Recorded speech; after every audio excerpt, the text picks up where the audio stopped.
Hello बेटा, आप लोग कैसे हैं? मैं धर्म एकेडमी में आप सभी लोगों का स्वागत करता हूँ।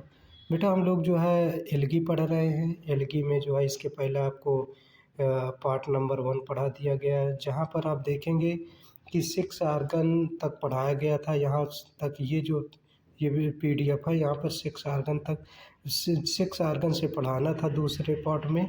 तो बेटा आज हम लोगों को 6 आर्गन के आगे जो है कंटिन्यू करते हैं। बेटा आप जानते हैं कि जो एलगी होता है, जो एलगी है, एलगी में जो 6 आर्गन होते हैं वो कैसे होते हैं।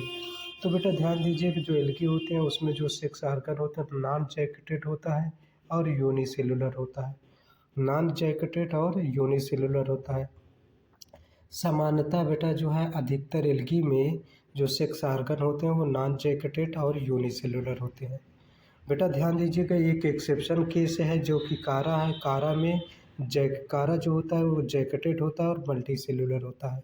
ओके बेटा 6 आर्गन आप देखेंगे, 6 आर्गन सामान्यतः सामान्य केसों में तो 6 आर्गन नॉन जैकेटेड और यूनिसेलुलर होगा in case of algae. But जो है एक्सेप्शन केस में कारा जो होता है वो जैकेटेड और मल्टी सेलुलर होता है।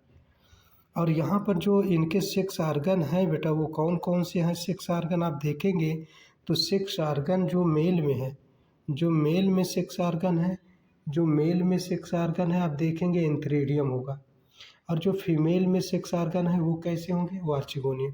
यानी कि जो 6 आर्गन्स हैं एंथ्रेडियम और आर्चिगोनियम होंगे। लेकिन समानतः इन केस आप कारा के केस में देखेंगे तो न्यूक्यूल और ग्लोब्यूल होगा। जो न्यूक्यूल होता है वो आपका फीमेल 6 आर्गन है और जो ग्लोब्यूल होता है वो जो है आपका मेल 6 आर्गन है। और ये दोनों रिप्रोडक्टिव के क्या है, पार्ट है, दोनों रिप्रोडक्टिव के पार्ट है। तो बेटा इसको जो है आप लोग जो है ध्यान याद कर लीजिए कि एलगी के केस में सामान्यतः 6 आर्गन एंथ्रेडियम और आर्चिगोनियम होगा या नॉन जैकेटेड और यूनिसेलुलर होगा। बट कारा के केस में जैकेटेड एंड मल्टी सेलुलर होगा और उसमें जो उसके जो रिप्रोडक्टिव पार्ट होंगे वो न्यूक्यूल और ग्लोब्यूल होगा। और जो न्यूक्यूल होगा वो फीमेल 6 आर्गन है और जो ग्लोब्यूल होगा वो जो है आपका मेल 6 आर्गन होगा। बेटा ऐसे याद कर सकते हैं, ग्लोब्यूल का मतलब जी और मेल का मतलब यम, यानी कि जीएम से याद कर लीजिए। जीएम हाइब्रिड सीड वगैरह होते हैं ना, तो उससे बना हुआ, तो इसलिए जीएम यानी कि ग्लोब्यूल और मेल। एक याद रहेगा, दूसरा अपने आप याद हो जाएगा। ओके बेटा, उसके बाद बेटा ये देखते हैं हम लोग जो है यहाँ पर ये लोअर एलगी। अब देखिए लोअर एलगी से हायर एलगी, जब हम लोअर एलगी से हायर एलगी में जाते हैं तो इनके जो सेक्सुअलिटी कॉम्प्लेक्सिटी है वो इंक्रीज हो जाती है, यानी कि बढ़ती चली जाती है। बेटा ध्यान दीजिएगा, जो सेक्सुअलिटी कॉम्प्लेक्सिटी है वो लोअर एलगी से हायर एलगी में बढ़ती चली जाती है। ऐसे लोअर एलगी की बात करें तो यहाँ पर मिक्सोफाइसी, साइनोफाइसी। लोअर एलगी जो होता है मिक्सोफाइसी और साइनोफाइसी, यहाँ पर जो 6 आर्गन होते हैं, यहाँ पर जो 6 आर्गन होते हैं वो कैसे होते हैं, एब्सेंट होते हैं।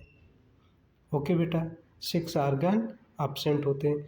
बेटा आज ये लेक्चर हम यहीं तक रोकते हैं। यहाँ पर आपको जो है 6 आर्गन के बारे में जानकारी, एलगी के 6 आर्गन के बारे में जानकारी आप लोगों को मिली है। बेटा यदि ये वीडियो आप लोगों को अच्छा लग रहा हो तो आप लोग हमारे इस चैनल को सब्सक्राइब कर लीजिए और वीडियो को लाइक कर दीजिए और अपने दोस्तों के पास भी शेयर कर दीजिए। अभी बेटा हम लोग जो है छोटे छोटे जो है पार्ट में जो है वीडियो बना रहे हैं, उसके बाद फिर जो है बड़े पार्टों में वीडियो बनाने का काम शुरू होगा। ओके बेटा, थैंक यू।